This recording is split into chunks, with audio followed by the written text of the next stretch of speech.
சென்னை ஐனாவரத்தில் சிறுமியின் முகத்தை American bulldog கடித்து குதறிய சம்பவம் அதிர்ச்சியை ஏற்படுத்தியிருக்கிறது. முழு விவரங்களோடு இணைகிறார் நமது செய்தியாளர் நிர்மல். வணக்கம் நிர்மல், தற்போது சிறுமியின் நிலை என்னவாக இருக்கிறது? நாயின் உரிமையாளர் மீது ஏதேனும் நடவடிக்கை எடுக்கப்பட்டிருக்கிறதா? முழு விவரங்கள். வணக்கம். சென்னை தண்டையார்பேட்டை நெடுஞ்சாலை நகர் பகுதியில் வசித்து வருபவர் ராஜா.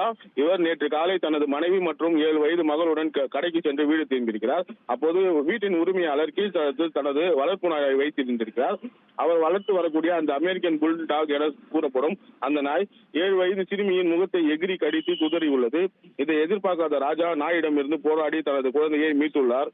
இதனை அடுத்து காயமடைந்த அந்த 7 வயது சிறுமி அரசு ஸ்டான்லி மருத்துவமனையில் அனுமதிக்கப்பட்ட நிலையில் சிறுமிக்கு தற்போது முகத்தில் பிளாஸ்டிக் சர்ஜரி செய்யப்பட்டுள்ளது. மருத்துவமனையில் அனுமதிக்கப்பட்டிருந்த அடுத்து மருத்துவமனையின் தகவலின் பேரில் ஆர்கநகர் போலீசார் வழக்கு பதிவு செய்து தற்போது விசாரணை மேற்கொண்டு வருகின்றனர். மருத்துவமனையில் தற்போது சென்னை மாநகராட்சி அதிகாரிகள் மற்றும் சுகாதாரத்துறை மருத்துவர்கள் சிறுமியின் பெற்றோரையும் மருத்துவமனையில் நேரில் சென்று அவரிடம் சம்பவம் குறித்து கேட்டறிந்தனர்.